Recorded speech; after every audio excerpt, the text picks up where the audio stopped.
रत्नाकरम श्लोकाचार भाग 1 तारीख 29/5/1999।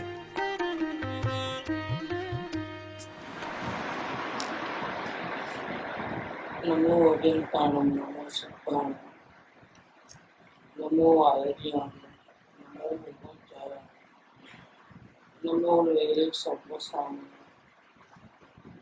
नमो सर्वेशाराय सानुभूत्या च कास्ते चित् स्वभावाय भावाय सर्वभावान् परच मंगलम भगवान वीर मंगलम गौतमोऽहं मंगलम कुंद कुंडालु जयं धर्मस्तु मंगलम सर्वमंगल मांगल्य सर्व कल्याण कारकम दानं सर्वधर्माणां जैनं जयतु शासनं ओंकार बिंदु संयुक्त नित्यं ध्यायन्ति योगिनः आमदं मोक्षदं च ओंकाराय नमः। रत्नकरण सावकाशा। इसमें छठा अधिकार है वो भावना का अधिकार है। उसमें से भी अपन बीच में चल रहे हैं। बीच में से माने तप की बात कर रहे हैं। तप भी कई प्रकार के होते हैं। 12 प्रकार के तप होते हैं। इसमें मैं समझता हूँ करीब करीब 7वां या 8वां नंबर का तप है ध्यान तप। और ध्यान तप के ऊपर अपन चर्चा करना है। और चर्चा इसलिए करना है कि अगर कोई भी जीव को सुखी होना है तो वितराग मार्ग में जो सुखी होने का जो रास्ता बताया है उसमें सबसे पहले अपने परिणाम का अवलोकन करना रहता है कि मैं कहाँ खड़ा हूँ, मेरे को कैसे कैसे परिणाम हो रहे हैं, मन में मैं क्या सोचता हूँ, कैसे अच्छे भाव आ रहे हैं, कैसे बुरे भाव आ रहे हैं, सब अपने को देखना रहता है। कोई भी काम करते वक्त दिन रात अपने मन में जो जो विचार आते हैं उन विचारों को देखना वो शुरुआत है, गर्म करने की शुरुआत। कोई भी जीव को तो परिणाम को देखना ये शुरुआत है। इस मार्ग में आगे बढ़ना है। परिणाम को देखे बिना हमारी गलती क्या है तो हमको पता नहीं चलता है, तभी हम गलती को कैसे निकालेंगे। इसलिए जिसको सुख चाहिए, शांति चाहिए, जिसको जन्म मरण का दुख नहीं चाहिए, कसायों का दुख नहीं चाहिए, आकुलता नहीं चाहिए, डरना नहीं है, हमेशा के लिए सुखी हो जाना है, उसको तो सबसे पहले क्या काम करना पड़ेगा, अपने जो जो विचार आते हैं अच्छे या हो या बुरे हो उसको ध्यान लगा करके देखना। देखने का मतलब फिर हटाना नहीं है, देखना का मतलब देखना सिर्फ। जैसे बीमार पड़ते हैं तो डॉक्टर को समझ में नहीं आता तो क्या बोलता है, एक्सरे निकालो, सोनोग्राफी करो, पेशाब चेक करा लो, खून टेस्ट कराओ, फिर रिपोर्ट लेके आओ।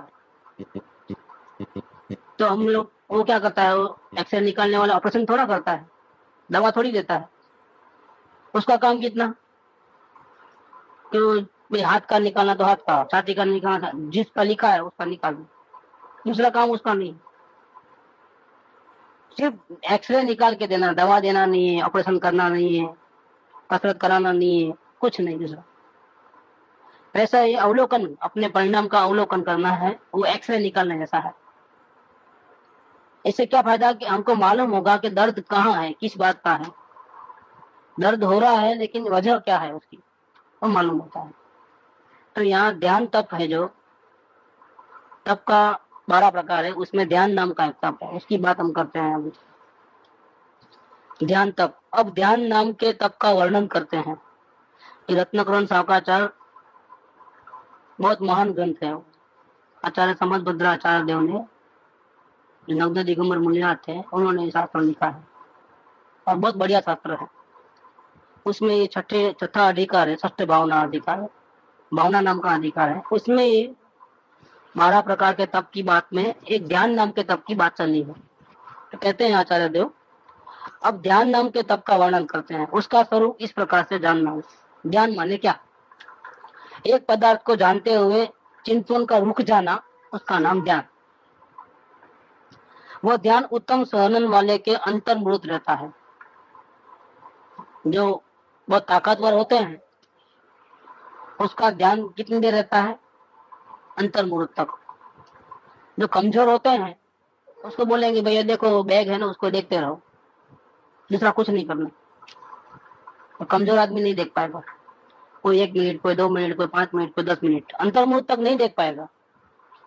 लेकिन उत्तम सहनन वाले होते हैं, मतलब जिसकी 5 इंद्रियां बहुत जबरदस्त है, पूर्व पुण्य के प्रताप से 5 इंद्रियों की ताकत बहुत बलवान है, उत्तम सहनन वाले हैं।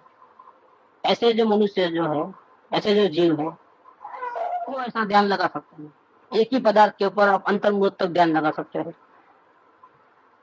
ऐसे आत्मा में तो ध्यान ज्यादा भी लगा सकते हो, जिसकी परमात्मा बोलते हैं। इनका अंतर्मुहूर्त ध्यान लगाएगा तो परमात्मा हो जाएगा। लेकिन बाह्य पदार्थों में भी लगातार अंतर्मुहूर्त से ज्यादा कोई ध्यान नहीं लगा सकते। तो यहाँ कहते हैं कि वो ध्यान उत्तम सहनन वाले के अंतर्मुहूर्त रहता है। एकाग्र चिंतन का सुख अंतर्मुहूर्त से अधिक काल उत्तम सहनन वाले को भी नहीं रहता है। कोई भी पदार्थ को समझो, अच्छा से अच्छा पदार्थ देखना है समझो, तो कंटिन्यूस आप अंतर्मुहूर्त से ज्यादा नहीं देख सकते। इसका मतलब क्या हुआ कि अगर उसको देखने से आपको शांति मिलती है तो शांति कितनी देर टिकने वाली है? वो ज्यादा से ज्यादा अंतर्मुहूर्त, फिर बाद में अशांति हो जाएगी वापिस। ये बात कहते हैं। एकाग्र चिंतन का सुख अंतर्मुहूर्त से अधिक काल उत्तम सहनन वाले के भी नहीं रहता है। वज्र, वृषभ, नाराज, सहनन, शरीर के गुणधर्म है ऐसे अलग अलग प्रकार के। इसमें नंबर 1 वज्र, वृषभ, नाराज, सहनन। इतना मजबूत शरीर होता है, जैसा हनुमान जी का था। हनुमान जी का ऐसा था, बाल पने में भी ऊपर से गिरे आकाश से, विमान में से, तो जिस पत्थर पे गिरे टुकड़े टुकड़े हो गए सब, जैसे बॉम्ब गिरा ऊपर, पूरी धरती हिल जाती। तो हनुमान जी से ऐसे छोटे बच्चे थे, ऊपर से गिर जाते हैं विमान में खेलते खेलते, तो मर नहीं गए, खून नहीं निकला, पत्थर टूट गया नीचे। तो और उसी बॉम्ब में जो मौत जाने वाला होता है उसी को ऐसा शरीर मिलता है। वज्र, ऋषभ, नाराज, सहनन। और दूसरा वज्र, नाराज, सहनन। तीसरा नाराज, सहनन। ये जो 3 है वो उत्तम सहनन है। उत्तम सहनन वाले के ही मनुष्य पढ़ने में चित्त का रुकना होता है। संसार में गमन, भोजन, शयन, अध्ययन आदि अनेक क्रियाएं हैं। उनमें जो नियम रहित वर्तता है, जब खाना है खा लेना, जब देखना है देख लेना, जब अभ्यास करना है अभ्यास करना, कोई नियम नहीं है किसी बात का, कोई हिसाब किताब नहीं है, व्रत तब नियम नहीं है, कोई रेगुलर नहीं है, जब दिल में आया तब। तो ऐसे जीव को ध्यान नहीं होता है। जहाँ एक शुद्धात्मा के सन्मुख होकर चित्त रुक जाता है वहाँ ज्ञान है, तथा जहाँ एकाग्रता नहीं है वहाँ भावना है। देखो भावना और ध्यान में फर्क, कि हमारे को आत्मा का ध्यान करना है और सुखी होना है, लेकिन हो नहीं सकते। अगर हुए तो ध्यान, और नहीं हुए तो भावना बोलो। जिसको आत्मा का ज्ञान नहीं हुआ है और जिसको शांति चाहिए और इसके लिए आत्मा का ध्यान करना है, तो उसको क्या करना पड़ेगा? पहले भावना करना पड़ेगा। और भावना करने के लिए क्या करना है कि अपने मन में जो जो विचार आते हैं उसको सिर्फ देखना है, एक्सरे निकालना है। अब भावों की चर्चा करते हैं कि जिसका उपयोग आत्मा में नहीं लगा है उसको तो भावना बनी है, और भावना में उसको क्या करना है, किसको देखना है। तो यहाँ भावों की चर्चा चलती है। भावों के 2 प्रकार है, एक अच्छे और एक बुरे। एक पाप वाले भाव है, कुछ भाव तो पाप होता है, कुछ भावों से पुण्य होता है। दोनों की चर्चा यहाँ करते हैं।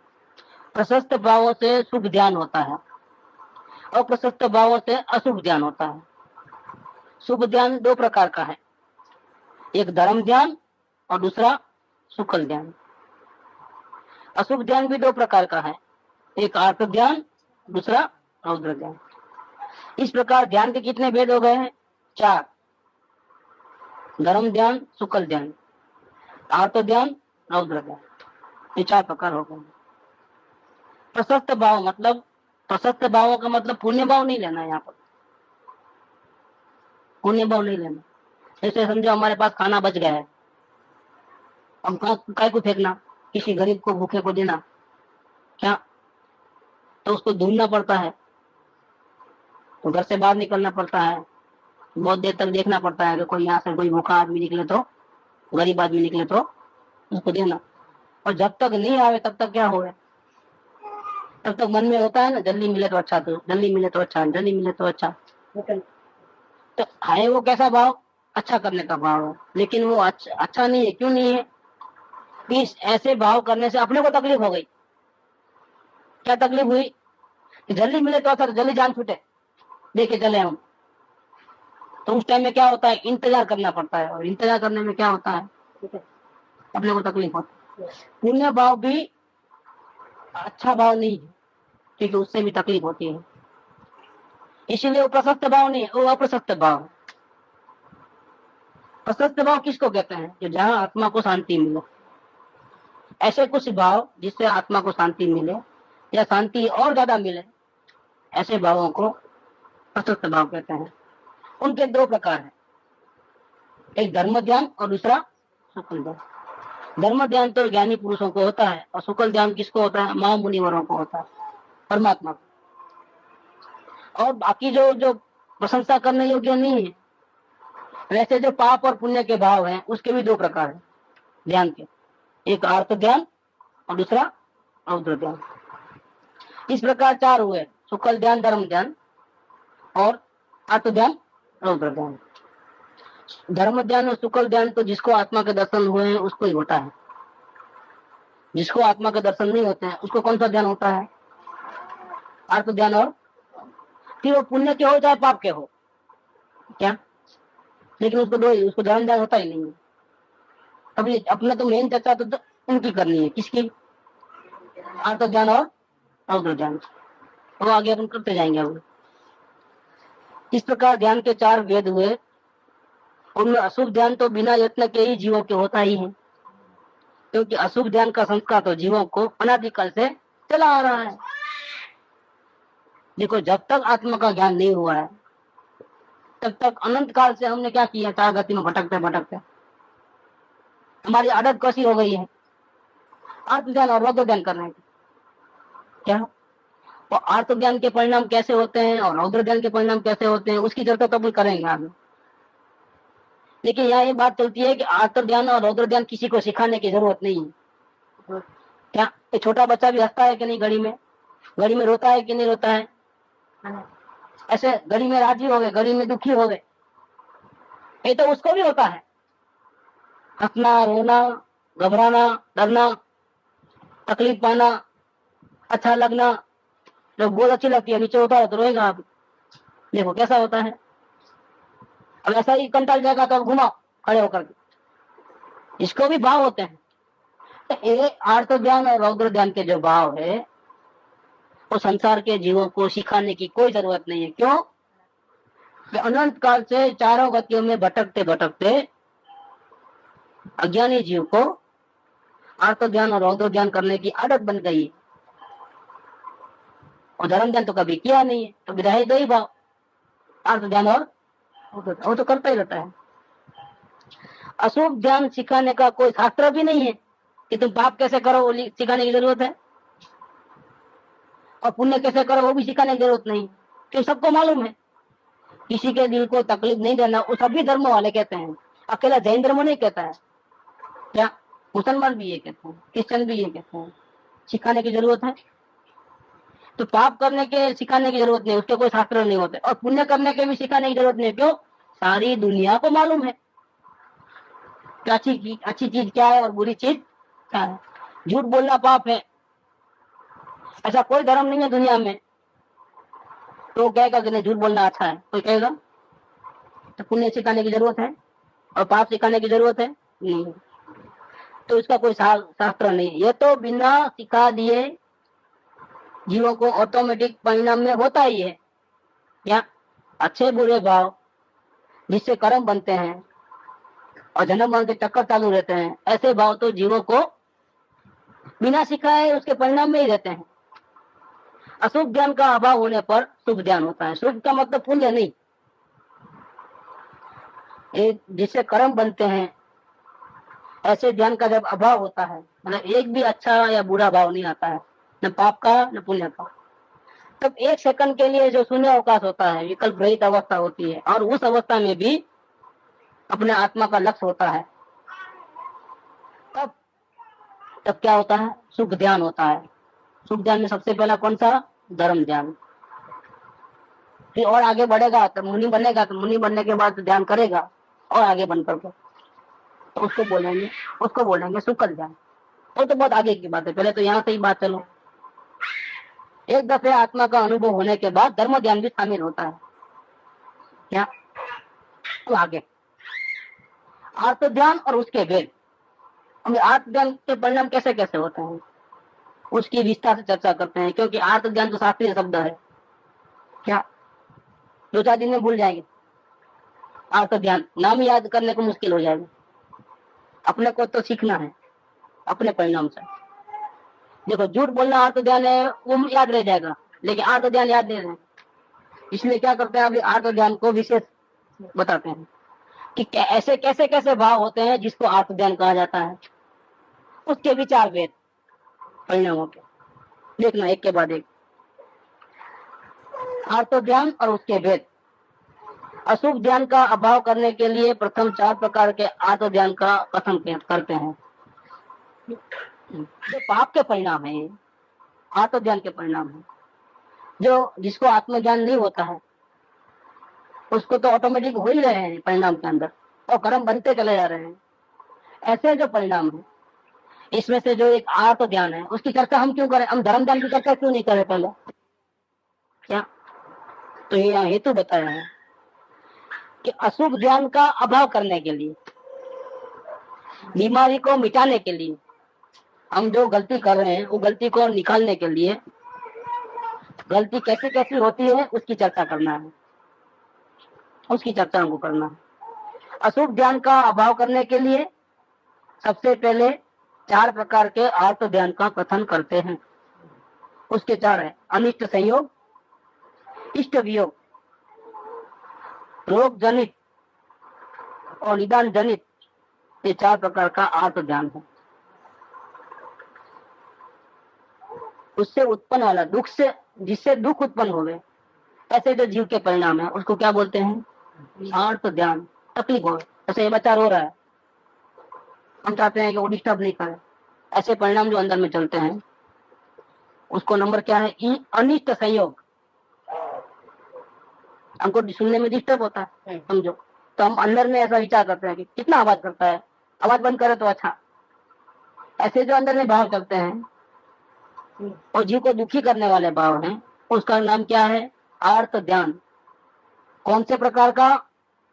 अनिष्ट संयोग। हम धर्म कर रहे हैं और कोई अंतराय डाल रहा है, हम चाहते हैं कि वो अंतराय नहीं डालो, ठीक? तो ऐसा फिर हम वो जब तक नहीं जाए तब तक हमको तकलीफ होवे, बार बार उसके ऊपर ध्यान डाले और हम अपने आप को अंतराय महसूस करें, बाधा महसूस करें, उसके कारण से मेरा काम बराबर नहीं हो रहा है, ऐसा महसूस करें, और फिर उनको हटाने का प्रयत्न हुए, भाव हुए। ये सब क्या है? ये अनिष्ट संयोग अर्थ ज्ञान है। ये पाप के परिणाम है। इसमें जीवों को बहुत तकलीफ होती है, ऐसे परिणाम करने वाले को, तो बहुत कर्म बनते हैं, जबरदस्त कर्म बनते हैं उसको। अब इसका और डिटेल बताते हैं, क्या इसकी और डिटेल बताते हैं। ऐसे कौन से परिणाम है अनिष्ट संयोग धर्म आर्त ज्ञान में? अनिष्ट वस्तु के संयोग से जब बहुत दुख उत्पन्न होता है, उस समय जो जीव चिंतन करता है, विचारता है, सोचता है मन के आधार से, उसका नाम है अनिष्ट संयोग आर्त ध्यान। अपने शरीर का नाश करने वाले, देखो यहाँ से शुरुआत की है, इसको पीड़ा पहुंचाने वाले, टाइम पे खाना नहीं देवे तो ठंडा देवे, गर्म नहीं देवे, अच्छे कपड़े पहनने को नहीं मिले, जूते चप्पल फट जाए, या रोग आदि आ जाए, या कुत्ता काट ले, समझो तो इसकी पीड़ा हो। ये जो होता है शरीर से, शरीर को तकलीफ होती है, शरीर में पीड़ा वगैरह होती है, दर्द वगैरह होता है, रोग आ जाता है, सर्दी जुकाम होता है, क्या या कोई वैरी अपने को हैरान करता है, भूखा प्यासा रहना पड़ता है, धूप में रहना पड़ता है, अच्छा नहीं लगता है, ठंडी बहुत पड़ती है, अच्छा नहीं लगता है। ऐसे शरीर को तकलीफ होती है तो वहाँ जीव को तकलीफ होती है शरीर के कारण से। तो वैसे जो परिणाम होते हैं उसका नाम है अनिष्ट संयोग ज्ञान, एक शरीर संबंधी। और शरीर के अलावा हम पैसा को अपना मानते हैं, तो पैसा का नुकसान हुआ, लॉस हुआ, किसी ने छीन लिया, किसी ने चोरी कर ली, कहीं कोई डायमंड घूम गया, पैसे घूम गए अपने हाथों से, या 10 रुपए की जगह 20 रुपए दे दिए, हिसाब में गलती हो गई, क्या पैसों का नाश होता है कि बाद में बस पता ना होता है। ये जो पैसे का नाश होने से जो जीव दुखी होता है और अंदर में विचार आते हैं उसका नाम क्या है? अनिष्ट संयोग आर्थ ज्ञान। ये सब आर्थ ज्ञान के परिणाम है। इसमें जीव को बहुत तकलीफ होती है। शरीर धन, अब हम अच्छी कमाई कर रहे हैं और हमारा ग्राहक कोई दूसरा खींच के लेके आता है कम दाम में, कम दाम लागत दे करके, तो क्या होता है हमारी आजीविका पे पेट पे लात पड़ती है ना, इसमें तो वो दूसरे व्यापारी के प्रति, वो ग्राहक के प्रति, ग्राहक वहां चले जाता तो उसके प्रति, दूसरे व्यापारी के प्रति, कंपटीशन के प्रति, सेल टैक्स वालों के प्रति, इनकम टैक्स वालों के प्रति, क्या धोखा देने वाले के प्रति, माल एक बताकर दूसरा दिया तो लॉस हुआ तो फिर कमाई बराबर नहीं होती है। ऐसे ऐसे कोई काम आ जाते हैं जिसके कारण से हमारा जो महीने की जो इनकम है जो हम चाहते हैं इतना नहीं होता है। अपने कोई पूर्व का पाप के कारण से, या कोई अंतराय देने वाले से, या ग्राहक से, दूसरे व्यापारी से, या मार्केट में मंदी है, या गवर्नमेंट का टैक्स बढ़ गया है, जो भी कारण हो, या स्ट्राइक हो गई है, ट्रांसपोर्ट में माल नहीं आ रहा है, या ऑर्डर पड़ा है लेकिन माल ही नहीं है तो कहाँ से बेचेंगे, ये माल के दाम अचानक बढ़ गए हैं या कम हो गए हैं, देखो जिससे हमारी आजीविका बिगड़ जाती है। तब हमारे जो परिणाम होते हैं, जो तकलीफ होती है, उसको बोलते हैं आर्थ ज्ञान, अनिष्ट संयोग आर्थ ज्ञान। अब लड़ाई हो जाएगी समझो तो फिर दाम बढ़ जाएंगे, गवर्नमेंट के रिस्ट्रिक्शन आ जाएंगे बहुत सारे, 6 बजे के बाद मार्केट बंद, लाइट को जलाना नहीं, अंधेरे में रहना, ब्लैकआउट हो जाएगा, ऐसा होता है ना। तो ये सब क्या होता है, फिर परिणाम बिगड़ते हैं, और परिणाम बिगड़ते हैं तो फिर क्या होता है, आर्थ ज्ञान चालू होता है। अपने स्वजन मित्र आदि के नाश करने वाले ऐसे दुष्ट वेदी, हम जिसको चाहते हैं उसको तकलीफ आए और हम दुखी हो साथ में, वो तो दुखी हो ही रहा है, साथ में हम भी दुखी हो। जैसे अपने लड़के को बीमारी आई, वो तो दुखी हो रहा है, पीड़ा भोग रहा है, लेकिन उसका जल्दी अच्छा हो जाए तो अच्छा, उसको दवा पिलाना, उसके वो दुखी हो तो हम भी दुखी, ऐसा अपने परिणाम भी बिगड़े, अपने दोस्तों को तकलीफ आवे, ऐसा कुछ होता है और अपने परिणाम बिगड़ जाते हैं यहाँ बैठे बैठे। ये जो परिणाम चिंतन होता है माइंड के अंदर, उसका नाम भी आर्थ ज्ञान है।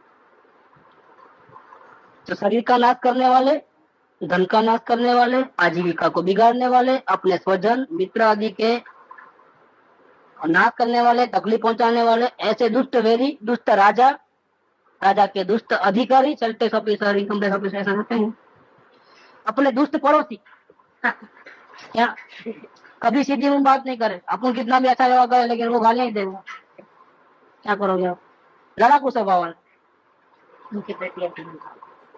तो उसको देखते ही अपने को अंदर में जो भाव आता है, पीछे तो दूर रहना, 4 हाथ दूर रहना, नहीं चाहिए, ऐसा जो हो जाता है अंदर में, ऐसे जो परिणाम होते हैं उसका नाम क्या है, आर्थ ज्ञान। किसका नुकसान है उसमें, क्या होता है, इससे बहुत पाप होता है, बहुत कर्मों का बंधन होता है, दुर्गति में जाना पड़ता है। लेकिन ये ऐसे ऐसे परिणाम तो ऑटोमेटिक हो ही जाते हैं, क्योंकि ये सिखाने की जरूरत नहीं है, हमने अनंत काल में यही धंधा किया है, क्या झूठ बोलना, दुखी होना सिखाना पड़ता है, कोई जरूरत नहीं, परिणाम फौरन बिगड़ जाते हैं। इसके अलावा रोग वाला शरीर मिलना, भयंकर गरीबी होना, क्या हम लोग सब चाहते हैं पैसे वाले बने, हम भी मोटर में घूमे फिरे आराम से रहे, लेकिन सबको नसीब में है ऐसा, कोई गरीब होता है वो नहीं इतना खर्च कर सकता है, और उसका भी दुख लगता है, शरीर में हमेशा बीमारी रहते हैं, 4 दिन भी अच्छे नहीं रहते हैं, ऐसा रोगी शरीर मिलना, वो भी तकलीफ का कारण है। ऐसे विचार आते हैं, नीच जाति में जन्म हो गए, नीच खून मिले, क्या कमजोर शरीर हो, वजन नहीं उठाता, क्या वजन उठाना पड़ता हो, मजदूरी करनी पड़ती हो, और कमजोरी हो, क्या करें, अंगहीनता, एक्सीडेंट हो जाए और कोई हाथ कट जाए, कोई ऐसा हो जाए, या कोई अंग काम नहीं करे बराबर, ये सबको मिलना, सिंह, व्याघ, सर्प, स्वान, चूहा, अग्नि, जल, दुष्ट राक्षस, ये सब तकलीफ देने वाले मिल जाए हमारे, क्या वो तो जंगल में जाए या किधर ऐसा तब मिले ना, अभी दुष्ट बांधव मिले, ऐसा भाई मिले कि झगड़ा ही करता रहे, कभी भी कभी सीधी मुंह बात नहीं करे, उसकी गलती है तो भी डाले किसके ऊपर, अपने ऊपर, और झगड़ा करने को आए, मारने तोड़ने आए, ऐसे कोई भाई मिल जाए, वो तो घर में ही है, दुष्ट बांधव, दुष्ट कलत्र, दुष्ट पुत्र, बाप बोले एक और वो करे दूसरा, लेसन करने को लेसन नहीं कर, खेलो मत, खेलना शुरू कर दो, तूफान मत करो, तूफान करे, बाप की सुने नहीं, बाप को तकलीफ पहुंचाए, तो ऐसे दुष्ट पुत्र का संयोग होना, और इसके कारण से जो हमारे परिणाम बिगड़ते हैं, उसका नाम है आर्त ध्यान।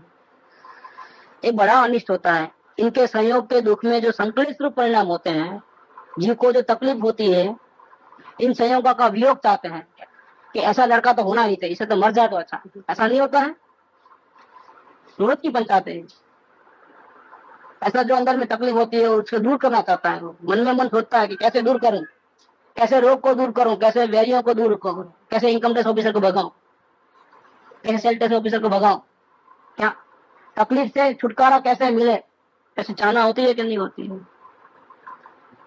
तो ऐसे संयोगों से पीछा छुड़ाने के जो अंदर में विचार चलते हैं दिन रात, वो जो मन में जो विचार चलते हैं उसका नाम है अनिष्ट संयोग वाले आर्त ध्यान। नंबर 1 आप और पुण्य के परिणाम होते हैं, इसमें आर्त ध्यान और रौद्र ध्यान, इसमें आर्त ध्यान में भी नंबर 1 चल रहा है, वो पूरा हुआ। अब आगे दूसरा नंबर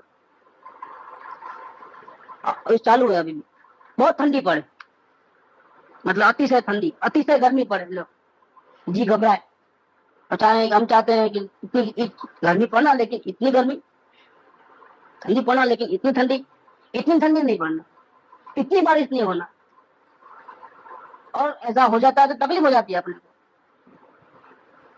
अति वर्षा, डाउन, मच्छर, चींटी, खटमल तथा दुष्टों के गालियां, उनका तो काम है पाप करना, लेकिन वो सुनकर के अपने परिणाम खराब होना, जो गाली क्यों देता है भाई, अपने को गुस्सा आना है, अपन चाहते हैं कि वो गाली नहीं देवे तो अच्छा, ऐसे जो परिणाम होते हैं अपने, उनको सुनना, गालियों को, चिंतन का स्मरण करके उनको चिंतन करना, उनको बार बार याद करके जो परिणामों में जो कष्ट होता है वो सब क्या है, अनिष्ट संयोग आर्त ध्यान।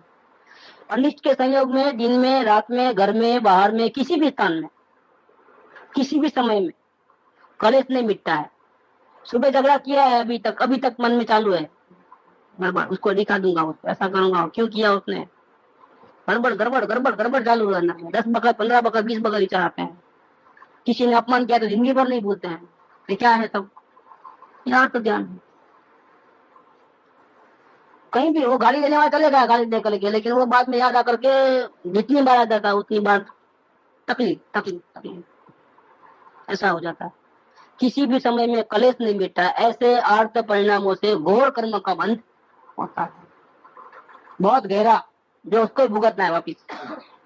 जितना वो बचना चाहता है, क्षमता भाव नहीं रखता है, और अंदर में तकलीफ तकलीफ तकलीफ होती है, ऐसे जो परिणाम होते हैं उससे घोर कर्मों का बंधन होता है।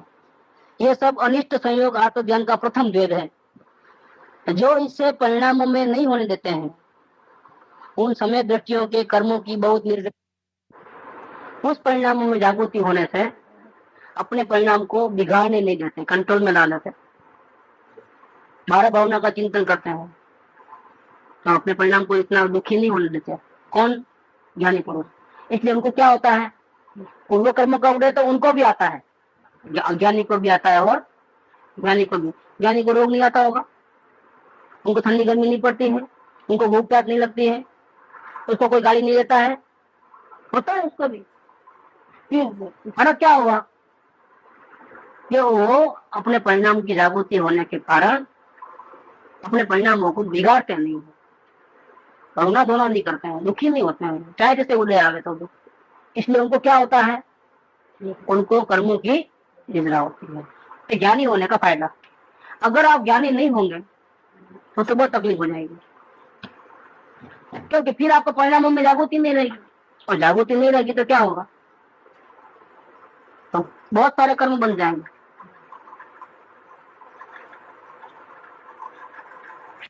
देखो, जो ज्ञानी महान पुरुष हैं, सत्पुरुष हैं, वे अनित्य के संयोग में आर्त ध्यान नहीं करते। जब धन का लॉस हो जाए, शरीर में रोग आ जाए, कोई दुश्मन अपने को सतावे, उस टाइम में परिणामों की जागृति होने से और अपने स्वरूप का भान होने से वो अपने परिणाम को बिगाड़ते नहीं, रोना धोना नहीं करते, आर्त ध्यान नहीं करते। वे क्या विचारते हैं फिर, वो क्या सोचते हैं उस टाइम, उनको भी जो निरीकल्प अनुभव तो कभी कभी आता है चौथे गुणस्थान, तो उनको भी विचार तो आते हैं, तो फिर वो कैसे विचार आते हैं उनको, ये बात करते हैं। वे तो इस प्रकार विचार करते हैं कि हे आत्मन, देखो ज्ञानी को कैसे विचार आते हैं जब तकलीफ होती है, सब हे आत्मन, ये तुम्हें जो अनिष्ट दुख देने वाली सामग्री प्राप्त हुई है वो सभी तुम्हारे कमाए हुए पाप कर्म का फल है। भूतकाल में तूने अपने आत्मा की विराधना की, ज्ञानी पुरुषों की विराधना की, धर्म ध्यान किया नहीं, इसलिए तुमको जीवन में तकलीफ आ रही है। सब क्या, किसी का दोष नहीं है, कोई जो गाली देने वाले का दोष, सेल्टेस ऑफिसर का दोष, बाजू वाला जो अपना ग्राहक छीन के लेके आता है दूसरा व्यापारी, उसका दोष नहीं, मच्छरों का दोष, तो मच्छर आया तो मलेरिया हुआ, उनका मच्छर का दोष नहीं है। क्या, किसका दोष है, मैंने पूर्व भाव में जो गड़बड़ की थी उसका ये फल है। क्या, अन्य को अपना घात करने वाला नहीं जानना, कोई तुझे दुखी नहीं करता है, किसी का दोष नहीं है।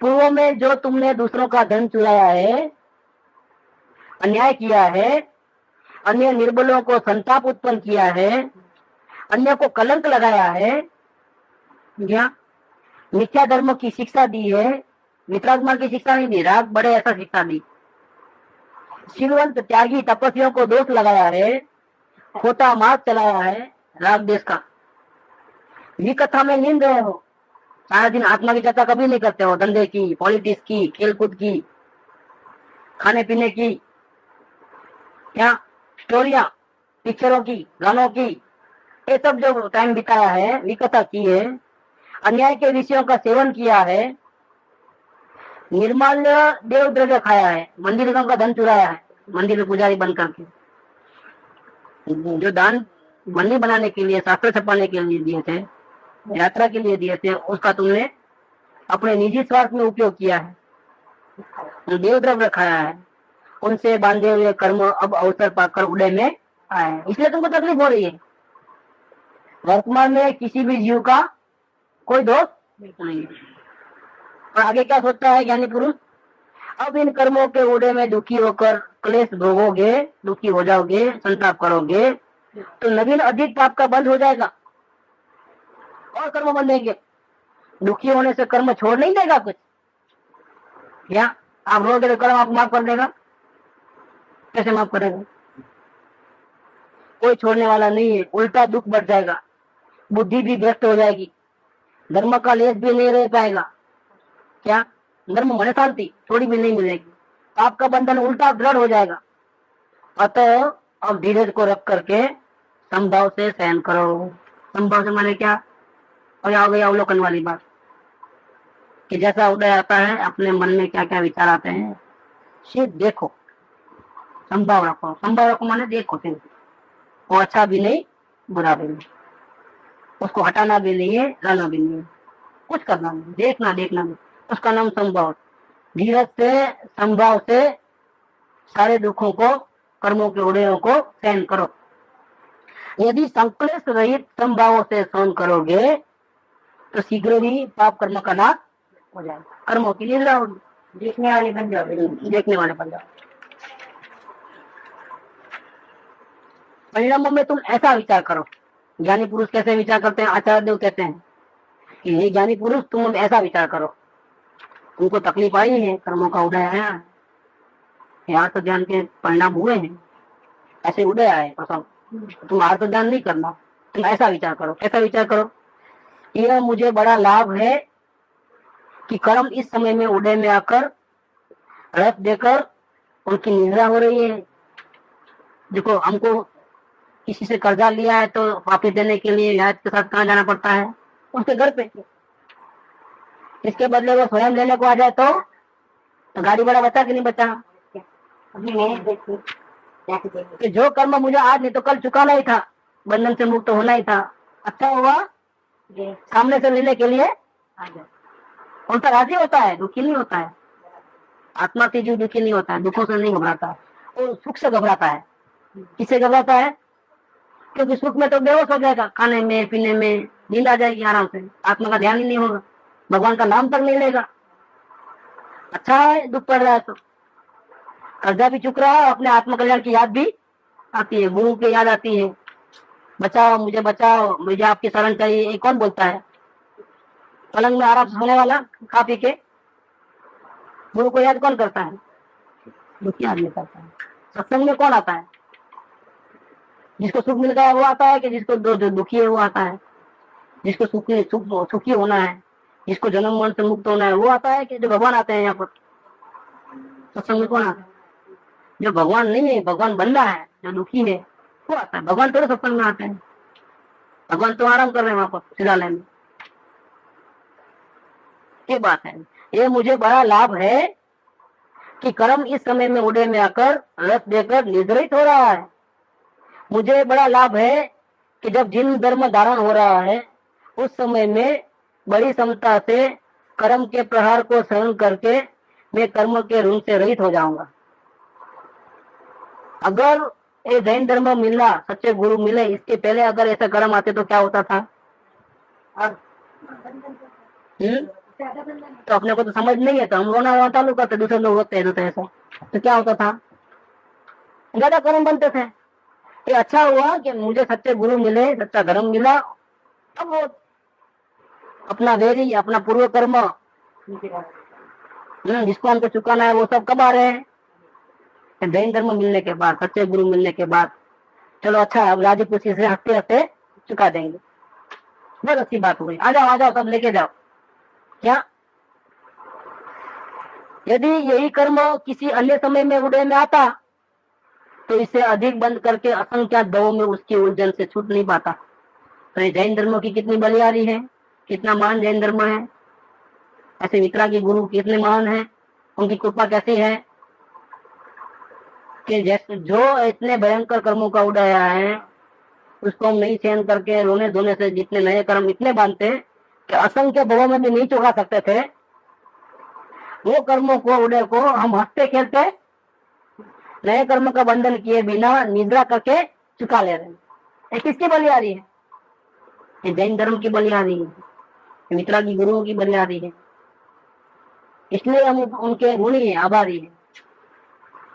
इसलिए उनके भजन गीत गाते हैं, उनकी महिमा, हम हमारे गुरुओं की महिमा इसलिए गाते हैं क्योंकि हमारे को असंख्य भवों के दुखों से छुड़ाने का सच्चा मार्ग हमको दिखाया।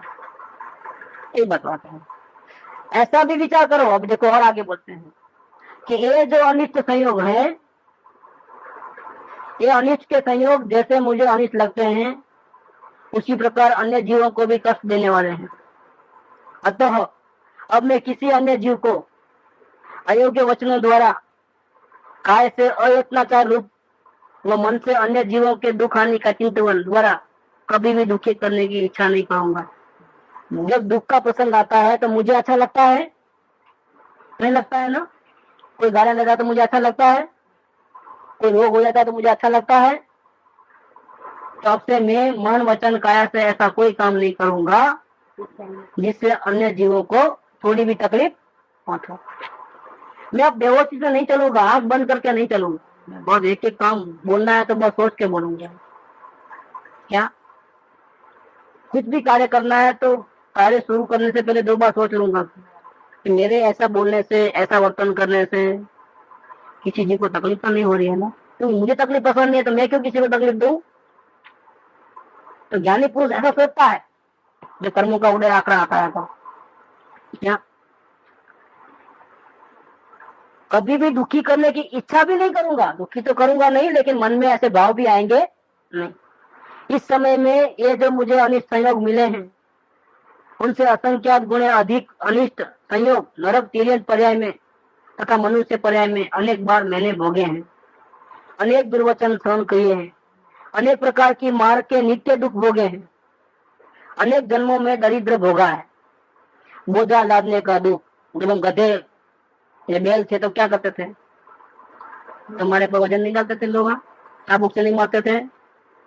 बोझ लादने का दुख, कभी कूली बने हम, कभी मजदूर बने, कभी रिक्शा चलाने वाले बने, हाथ दादी वाले, क्या जंगल में लकड़ी काटने वाले। बिल्डिंग में मजदूर लोग काम नहीं करते हैं, पूरा सीमेंट उठाते हैं ऊपर लेके जाते हैं, कड़ी धूप में काम नहीं करते हैं, लेकिन नहीं ऐसा भी कभी हम बने। तो बोझा लादने का दुख, मर्म स्थान में मारने का दुख, ऐसी जगह कोई मारता है कि कई दिनों तक बिस्तर में पड़े रहते हैं, बहुत तकलीफ पाते हैं। हाथ पैर नासिका छेदने का दुख, नाक में रस्सी बांधते हैं, घोड़े की नाक में, बैल के पाँव में उनको कीले मारते हैं, देखो खरी बांधते हैं लोहे के नीचे उल्टा करके, कितनी तकलीफ होती है, पैर में कीले चुभाते हैं। तो हाथ पैर नासिका छेदने का दुख, आंखें निकालने का दुख।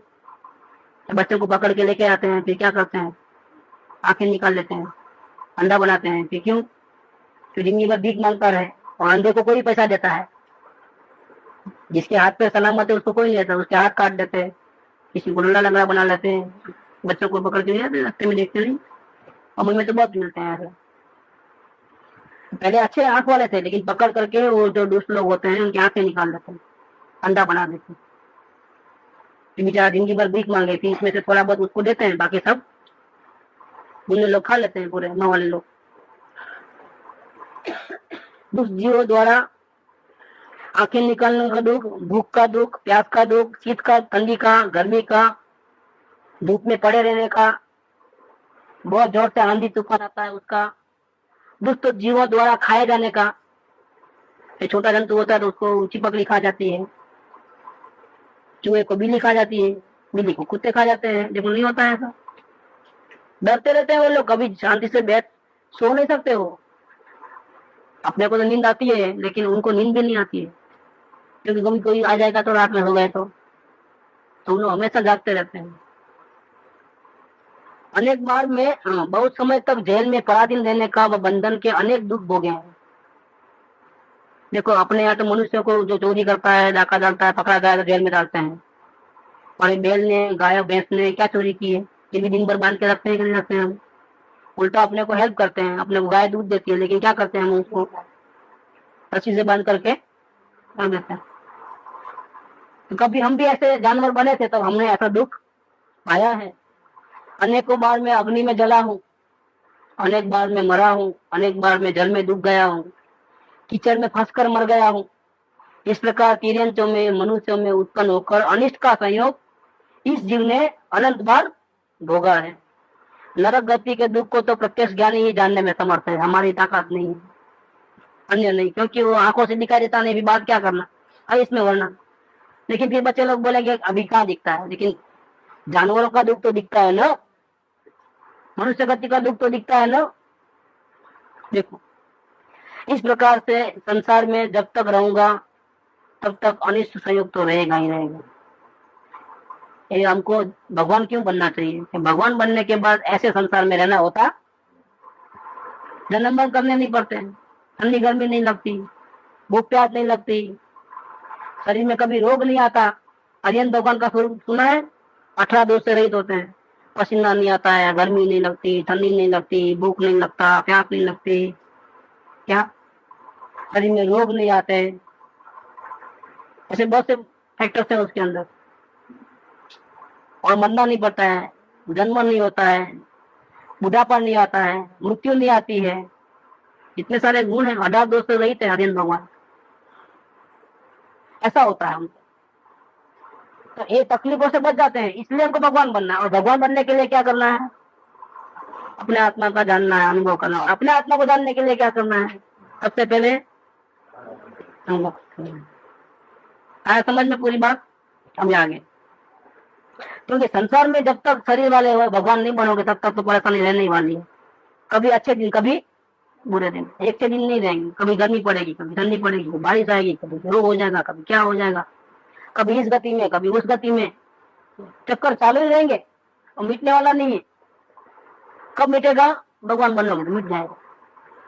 ये पाप कर्म करके पंचम काल का मनुष्य हुआ हूँ। अब क्या हुआ है? ज्ञानी पुरुष क्या सोचते हैं कि मैंने कई प्रकार के पाप किए, इसलिए इस काल में, पंचम काल में मेरा यहाँ पर जन्म हुआ है। इसमें अनिष्ट के संयोग होने का तो क्या भय करना, क्योंकि वो तो संसार में तो लगे ही रहता है पंचाप। क्या रोगी होना, ऐसे तो तकलीफें पाना, वो तो संसार में ऐसा हर एक को होता है, कि हम अकेले को थोड़ा होता है। इसमें तो जो अनंत काल में भी प्राप्त होना दुर्लभ था,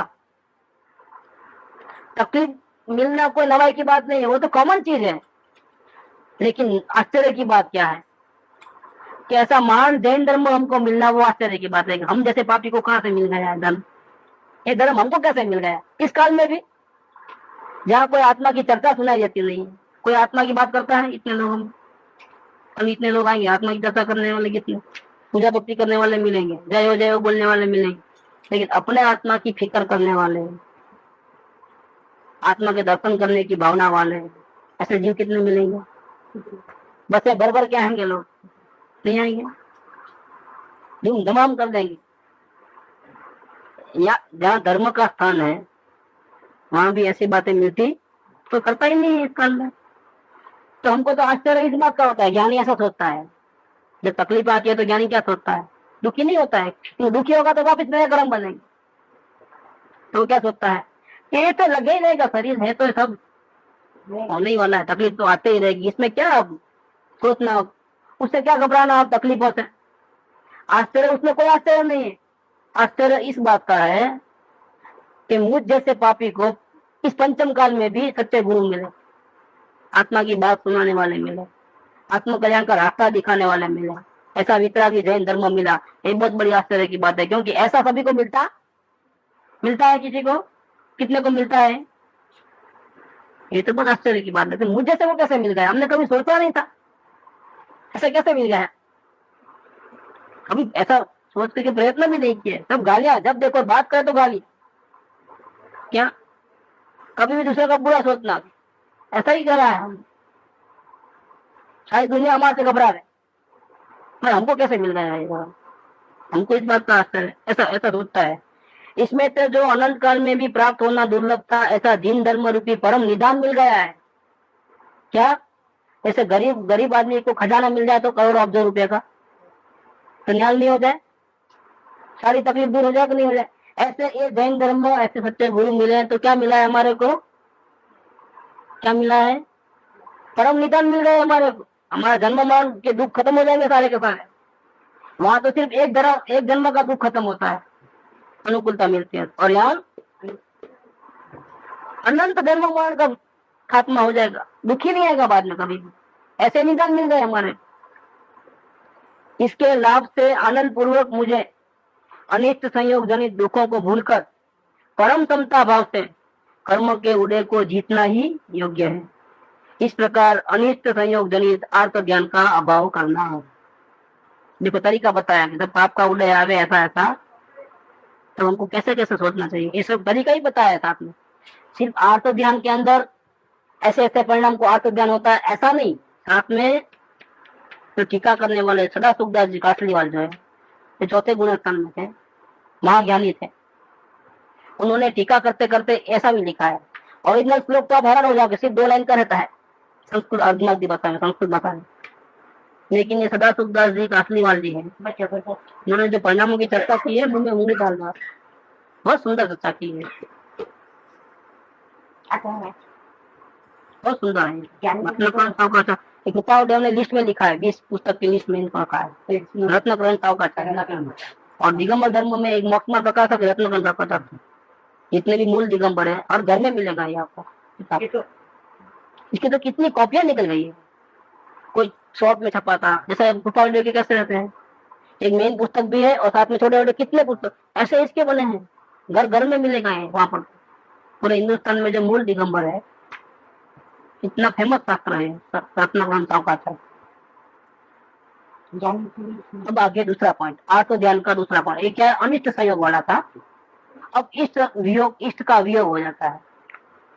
जैसे दुश्मन को मिल आया तो तकलीफ, और जो हमारा मित्र था वो चले जाए तो हमारे प्लेटफॉर्म पे देखते होंगे कि लड़का कोई हज करने गया है और इतने लोग उसको भेजने को आए और सब रो रहे हैं, जल्दी आ जाना, तेरा ख्याल रखना और करना, गले लगाना।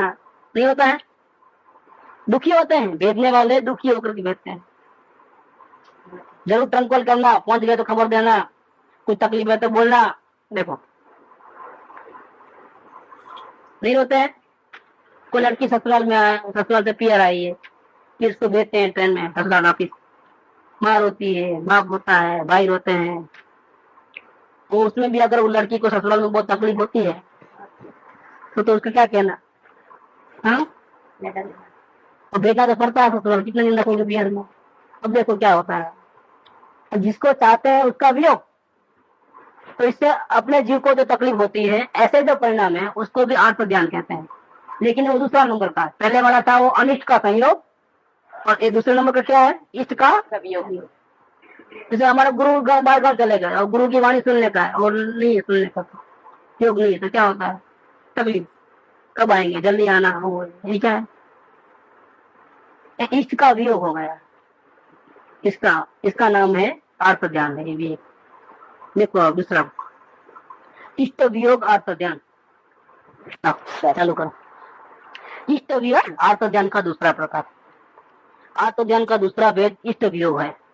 इष्ट के वियोग से बहुत दुख उत्पन्न होता है।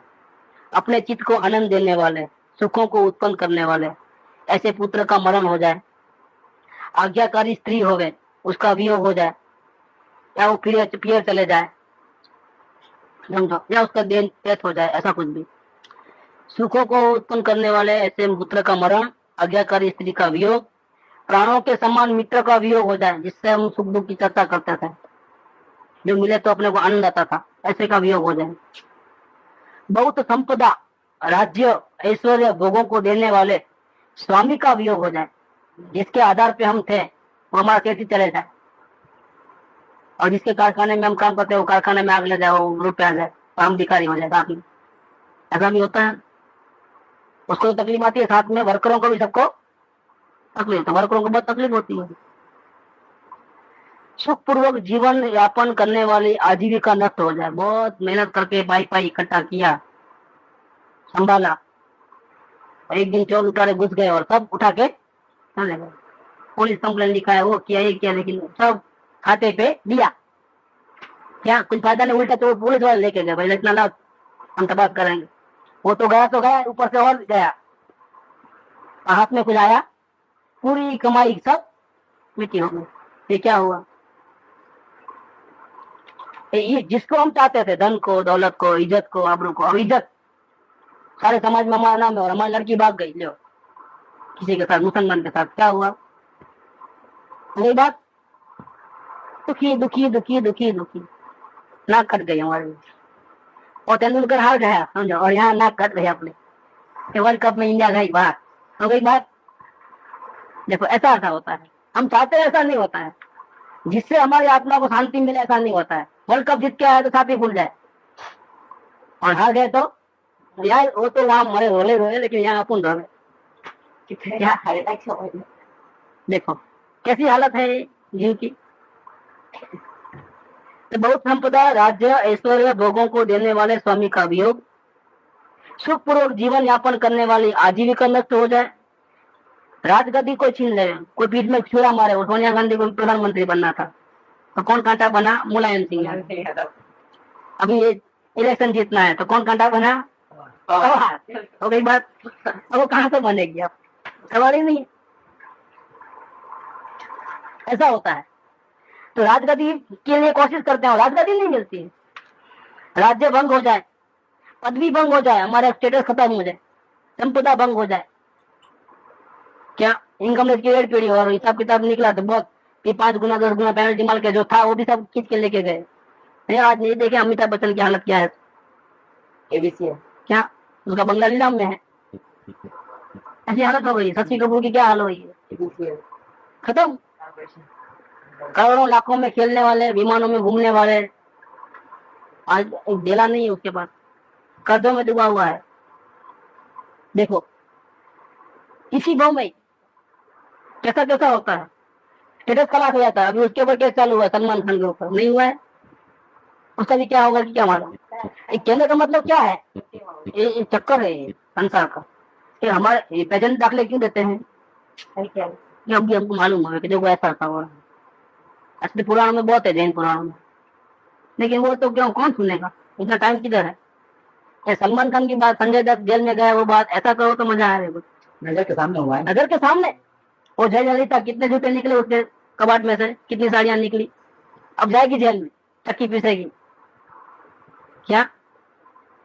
और आप ही डेरी इतना करते थे, उसमें सीबीआई ने दौड़ा मार दी, उसको हैरान कर रहे हैं। नहीं हो रहा है। किसके दिन अच्छे हैं, आज अच्छे कल बुरे, ये बात चल रही। पदवी भंग हो जाए, संपदा भंग हो जाए, सुख से रहने का स्थान, जमीन मकान नष्ट हो जाए। लातूर में धरती कंप हुआ, बड़े बड़े महल भी अंदर चले गए कि नहीं चले गए, एक ही रात में खत्म, मामला फिनिश। देखो कैसा था ये। सुख से रहने का स्थान, जमीन मकान नष्ट हो जाए, सौभाग्य यश नष्ट हो जाए, अपना पति खत्म हो जाए और विधवा हो जाए, ये हमारा मान इज्जत सब खत्म, मिट्टी में मिल जाए, प्रीति करने वाले का भोग नष्ट हो जाए, वह समस्त इष्ट का वियोग है। ऐसे इष्ट के वियोग होने पर जो जीव के परिणाम में दुख होता है, शोक, पागलपन आता है, भय होती है, बेभान अवस्था आती है, मूर्छा आ जाती है, हार्ट अटैक आ जाता है बात सुनने की, उनका बार बार संयोग हो जाने के लिए चिंतन करना कि दोबारा ऐसा कब मिलेगा, ऐसा चिंतन करना, और वो चले गया उसका चिंतन करना, याद आता है, रोता है, जितनी बार याद आए उतने बार हुए। ये सब क्या है, वो तो गया एक बार, लेकिन जितनी बार याद आता है उतनी बार आंख से आंसू टपकते हैं। अरे वो भी हम भी क्या दिन थे, हमने आज तक नौकरी नहीं की, लेकिन आज गाड़ी चलानी पड़ती है। नहीं याद आता तो होता है, तो क्या है, दुखी होता है, तो क्या होता है ये बताते हैं, बहुत कर्म बनते हैं इसमें। रुदन करना, दुख में अचेत होकर के विलाप करना, बेभान जैसा हो जाना, कुछ भान नहीं रहना, बारंबार दुखी होना। प्रसंग एक बार बना है और दुखी कितनी बार, हाहाकार करना, इतना दुख करना और इतना उधम मचा लेना कि अपने आजू बाजू सुनने वाले भी, उनको भी हैरान गति हो जाए, हाहाकार कर देना। वह तीव्र गति में गमन का कारण इष्ट वियोग अर्थ ध्यान है।